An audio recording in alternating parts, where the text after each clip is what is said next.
بەڕێزان بەردەوامین گفتوگۆ دەکەین لەسەر و گۆڕانکاریانەی لە ناوچەکە ڕوودەدەن. دۆخی کورد وا دەردەکەوێت دۆخەکەی دۆخێکی گونجاوە، ئەوەی چاودێرانی سیاسی باسی دەکەن. قسە باسەکەین گفتوگۆ دەکەین لەسەر ڕەوشی کورد لە ئێستادا لە چوارچێوەی گۆڕانکاریانەی لە ناوچەکە ڕوودەدەن. گۆڕانکاری تر چی بەڕێوەیە لە تورکیا، لە ئێران، کۆماری ئیسلامی ئێران، ڕێکەوتنەکانی ئێران ئەمریکا کە گەڕی سێمیشان بەڕێوە چوو، چی تێدایە بۆ ناوچەکە وە کورد لەم نێوەندەدا بەچی دەگا. گفتوگوێن پرس و باس و بابەتە دەکەین لەگەڵ زۆر بەڕێز کاکاوە حەسەن توێژەری سیاسی لە برۆکسلەوە لەگەڵمانە. کاکاوە سڵاوت لێ بێم، کاتت باش، سپاس دەکەم، سپاس بۆ بەشداریکردنت لەگەڵمان. بە خوێندنەوەی تۆ ئەو ڕووداوانەی لە ناوچەکە ڕوودەدەن بەکوێ دەگەن؟ ئەم کاتتان باش کاکەمان کو زۆر سپاس بۆ ئەم دەرفەتە.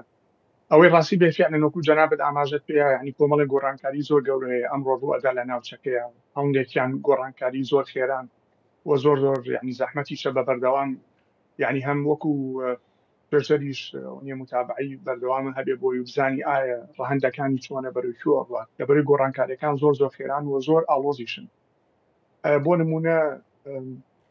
تا ئێستا نازانێت ینی ئەو ئەنجامی بڵین دانوستانەکان کە هەیە لە نێوان تووشیا و لەگەڵ لە نێوان تەکەتیا بەکوێ گەشتووە، بەڵام خۆی لە خۆیە یعنی گۆڕانکاریەکی باشە، ینی ئاماژەیەکی چاکەوە، بەڵام تا ئێستا زۆر زانیاری ورد نییە لەسەر ئەوەی یعنی بەروکوێ ئەڕوات و دەرەنجامەکانی چۆنە بێت. بەهەرحاڵ ئەوە پرۆسەیەکی زۆر ئاڵۆزە لە تورکیا، بەس هەر خۆی لە خۆیان یعنی بوونی وتوێژ و بوونی ئەوە نیە مفاوەزات لە نێوان هەردوو لایە بەڕێی من ئەمە شتێکی زۆر ئیجابیە، زۆر باشە و هیوادارمەوە نیە ئەنجامی باشی لێبێت. سەبارەت بە ڕۆژاوە ئەو کۆبوونەوەی کە دوێنێ کرا بەڕای من کۆبوونەوەیکی زۆر باش بوو، وەلەو با بڵین تا ڕادەیەک زیاتر لایەنی احتیفالی زاڵ بوو بەسەریا، با بڵێنەوەی خوێندنەوەی کۆمەڵی خیتاباتی احتیفالی زاڵ بوو بەسەر کۆبوونەوەکەیە، بەڵام کۆبوونەوەکە زۆر گرنگ بوو. ئەمە یعنی یەکەم جارە هەردوو لایەنە سەرەکیەکەی ڕۆژ ئاوا لە کۆبوونەوەیکی ئاوا یعنیەوە نییە بەیەکەوە بن و ئیتیفاق بکەن لەسەر کۆمەڵی بیرروڕای هاوبەش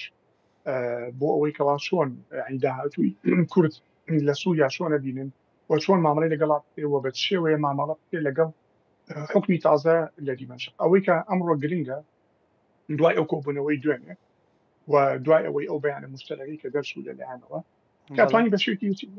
بەیانەکە ینی ئەو خاڵانی کە تیا کاڵی گشتگیرن عمومین، ینی بەڵام تاکیدی تایە لەسەر مۆزوعی ئەوەی کەوا لا مەرکەزیەت بۆ ڕۆژئاوا بۆ سووریا بەگشتی حکمێکی دیموکراتیک ئەمانە کۆمەڵی ئەفکاری تیا ئەفکارەکان گشتگیرن، بەڵام ئەوەی گرنگە بەلامەوە کەوا هەردوو لا ڕێکەوتن لەسەری بە پاڵپشتی یعنی و ئامادەبوونی ئەوە نیە کۆمەڵی پەرلەمانتار کورد لە تورکیا بەشداربوونی بەرپرسان لە هەرێمی کوردستانەوە یەکێتی پارتی وەلایەنەکانی کە ئەمە خۆی زۆر گرنگە، یعنی ئەمە هەنگاوێکی زۆر گرنگە. پرسیارە سەرەکیەکە لێرەیە ئەوەیە کاکە یەکەم حکومڕانەکانی دیمەشق ئەحمەد شەروانی کە لەگەڵ حکومڕانیەکەن چۆن یعنی ئەوە نیە مامەڵە لەگەڵ ئەم گۆڕانکاریە تازاکەن، چۆن مامەڵە لەگەڵ ئەم داواکاریانە ئەکەن و لە هەمووی گرنگتر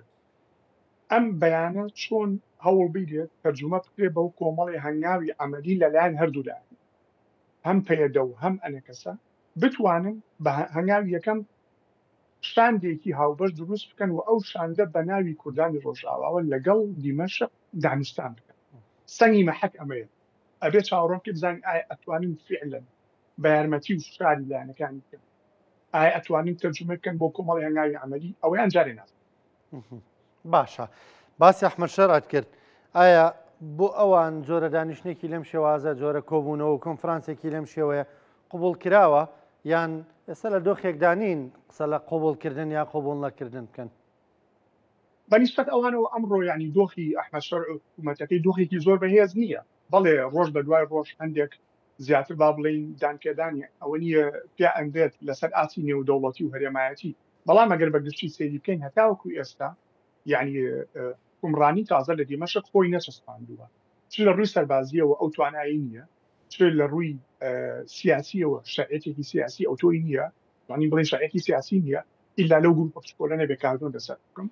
و هەروەها لە ڕووی ئابووریشەوە لە وەسێکی زۆر زۆر ناهەموارە بارودۆخی ئابووری سووریا بارودۆخی زۆر زۆر ناهەموارە لەبەرەوە ئەوان ئەمڕۆ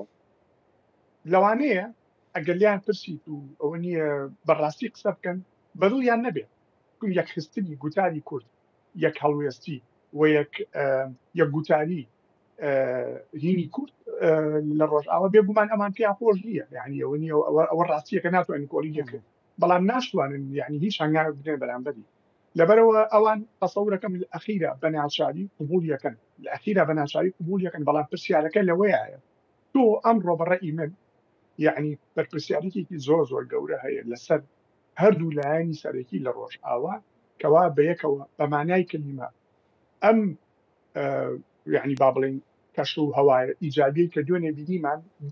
تەرجمە بکرێت بۆ کاری فعلی ئیشی لەسەر بکرێت بە کۆمەڵی هەنگاوی عملی فعلی کە بەیەکەوە فعلەن یەکتی داموسانن لەگەڵ دیمەشتا بکەن ئەگەر ئەوە نەکرد یا دوات بکەوێت یا کێشە بێتە پێشەوە و حل نەکرێت ئەو کاتە ینی بەداخەوە مەتوانین بڵین تەنها بۆنێکی احتیفالی باشە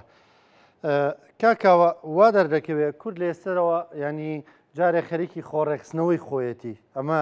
یەکەم کۆنفرانسی لەو شێوەیە تا ڕادەیەک یەکدەنگی وێگەڵوێستیان پێوە دیار بێ ئەگەرچی ڕەنگە بۆچوونی جیاوازیش هەبێ بەڵام هەر کۆبوونەوەیان لە قاعەیەکە پێکەوە هەموو ئاماژە بۆ بکەن کە یەکامانجییانەوە ئەوەی گرنگە بڵێن کۆبوونەوەکانی ئایندەمان لەگەڵ دیمەشق بە وەفدی جیاواز ناچین بێکەوە چین ڕەنگە وا دەردەکەوێت کورد لە ئێستادا ئەمەی بۆ گرنگ بێ ئەمە سەر پێ بخە لە داهاتوودا بیر لە پرۆسەی سیاسی ینی کۆنگریا یان کۆنفرانس بەستن و لەوێدا ناوەڕۆکی سیاسی باز بکەن ڕوانینی تۆش بەو شێواز زۆر ڕاستە کاکەڕان و بەڕێی من یعنی بەستنی کۆنگرە خۆی لە خۆیان یعنی ئامانج نییە کۆنگرە تۆ هەموو کاتی ئەتوانی بیکەی یعنی بەڵام گرنگ ئەوەیە تۆ چۆن ئەتوانی بە فعلی بە عملی فعلەن تۆ بتوانی یەکەم شاندێکی هاوبەر دروستکەی یەک تیم دروستکەی ئەم تیمە بە ناوی کوردانی ڕۆژئاواوە لەگەڵ حکومڕانەکانی دیمەشق داموستان بکەن ئەمە سەنگی مەحەکە بەستنی کۆنفرانس خۆی لە خۆیان هیچ کاتی ئاماژ نەبووە یعنی و ئەگەر هاتو تۆ لە ناوەوە خۆت ڕێک نەخەی یعنی ئامادەیوتیانە بێت بۆ مامەڵەکردنێکی استراتیجیانە و ئەمەلیانە لەگەڵ ئەو بارودۆخە نوێ تازەیە چەند کۆنفرانس بکەیت چەند کۆنگرە بکەی یعنی ڕۆڵێکی ئەوتۆی نابێت لە ئەخیرا لەنگ ڕۆڵی ئەوتۆی نابێت ئەگەر هاتو تەرجمە نەکرێت بۆ کۆمەڵێ سیاساتی عملی و فعلی کە ئیشی بەسەر بکرێت لەوانەیە دەرەنجامەکانی هەر ناومێری دەبکرێت باشە کاکاوە بە بڕای تۆ کورد لە ڕۆژاوای کوردستان دەبێت داوای چی بکە ئێمە لێرەوە لە باشووری کوردستانەوە دەڵێن دەبێت سەقفی داواکارەکانیان بەرز بێ لانی کەم داوای فیدرالی کۆنفیدرالی بکەن نەگەوەی داوای لا مەرکەزی بکەن کە لە سەرەتاوە داوای ئەوەیان دەکرد ینی بە بڕای تۆ بە خوێندنەوەی تۆ بێ داوای چی بکەن و بە خوێندنەوەی واقعی ڕۆژاوای کوردستان پرسیارێکی زۆر باشە بە خوێندنەوەی واقعی ڕۆژئاوا و سووریا و ناوچەکە ئەمە پرسیارێکی زۆر گونجاوە طبعا عادەتەن ئەلیفبای دانووسانی کاکەمان تۆ ئەڵێ تۆ کۆمەڵێ مەرج داعنی کۆمەڵێ مەرج بۆ خۆ داعنی لەگەڵ بەرامبەر تەرکاچی دەناوە تا ڕادەیە سەقفەکەی بەرزە و ئەمە زۆر زۆر ئاساییە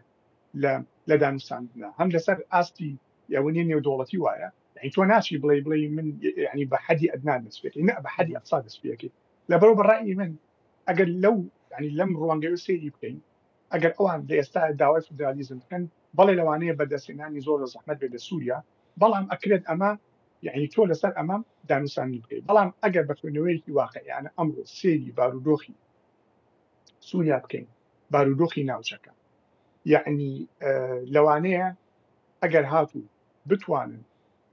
بە یارمەتی هەرێمی کوردستان بە یارمەتی هاوپەیمانانی ڕۆژئاوا بەتایبەتی ئەمریکا فەڕەنسا و وڵاتەکانی کە بتوانن لەگەڵ دیمەشق بگەنە ئیتیفاقێکی مێژووی کە تایە لا مەرکەزیەتێکی زۆر زۆر فراوان بێ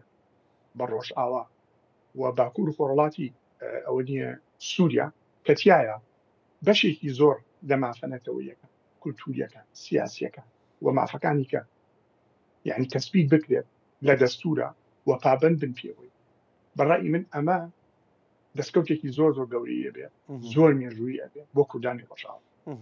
باشە کاکاوە وا دەردەکەوێت تورکیا زۆرێک لە بێدەنگی کردووە لەوەی کە ڕوودەدا ئایا ئەمە بێدەنگی تورکیا ڕێکەوتنی تورکیا لەگەڵ کورد لە ڕۆژاوە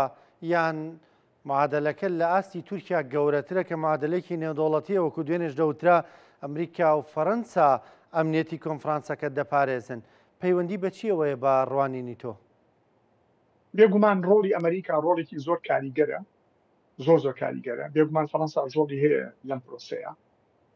بێگومان یعنی تورکیا بەرژەوەندی هەیە لە سووریایە و لە ناوچەکەیە و ئەوەی ئەبینی لە 3 هەفتەی ڕابردووە جۆرێک لە ئیتیفاقێکی با بڵێن نەنووسراو هەیە لە نێوان پێدە و لە نێوان تورکیا بە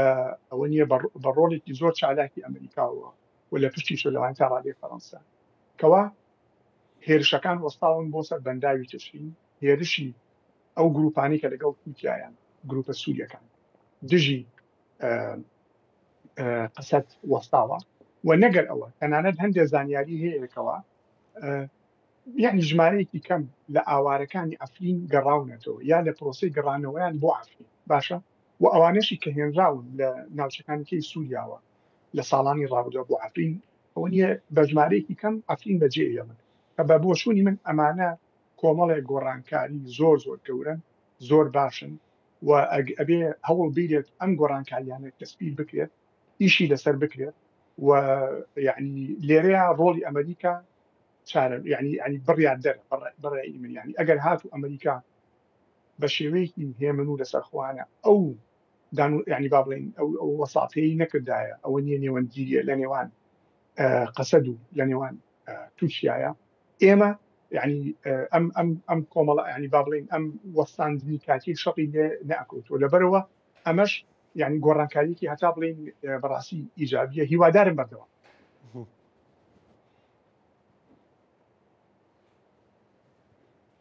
باشە کاکاوە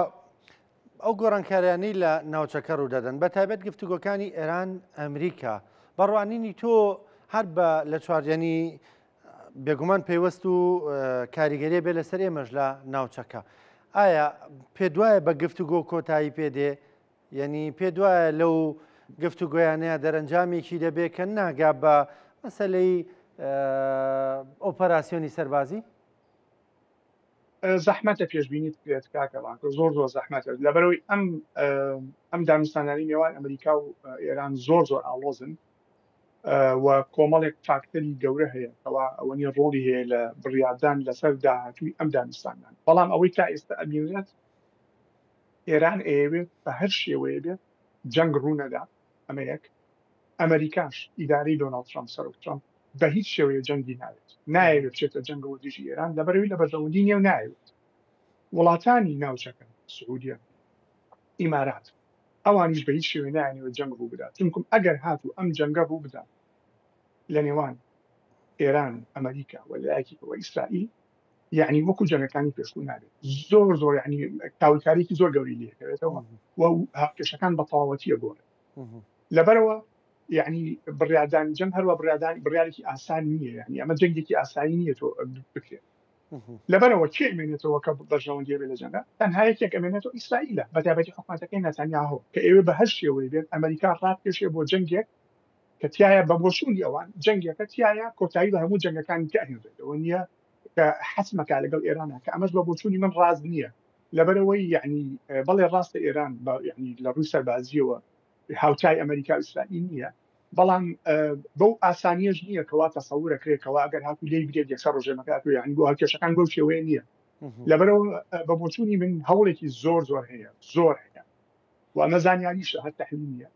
کەوا هەوڵ بیرێت لە ئێستا تا دوو مانگی کە هەر چۆنێ بێت جۆرە ئیتیفاقێک بکرێت لەوانەیە ئیتیفاقێکی تازە بێتە پێشەوە کە جیاواز بە ئیتیفاقەکەی پێشوو و تایە یعنی بەشێک لە با بڵێن ئەو تەڵەوانەی کە ئەمریکا هەیەی لە ئێران قبول بکرێت و ئێرانیش تا ڕادەیەک کۆمەڵی ئەوە نیە شروعی هەیە لەوانەیە قبول بکرێت طبعا لەوانەیە ئیسرائیل ڕازی نابێ ینی بەم جۆرە ئیتیفاقە بەڵام ئەمریکا دۆناڵد ترامپ ئەگەر هاتوو بگەن و قەناعەتێکەوە فعلاً ئەتوانێت دانوستاندنێکی و کۆمەڵێ سازش بکرێت لەلایەن هەردوولا و بەڕێی من ئەگەنە ئیتیفاقیەکی تازە کە تایە ئەوروپاش دەعمیەکات و سعودیەش دەعمیەکات و ئیماراتیش دەعمیەکات وڵاتەکانی کە دەوریەکان جیاوازیە کاگرانکۆ کە گرنگە ئاماژەی پێبرێ لە نێوان ئەو ئیتیفاقی تازەی کە دروست بێت و ئیتیفاقی پێشووینی 2015 JCPOA ئەوە یەکەوە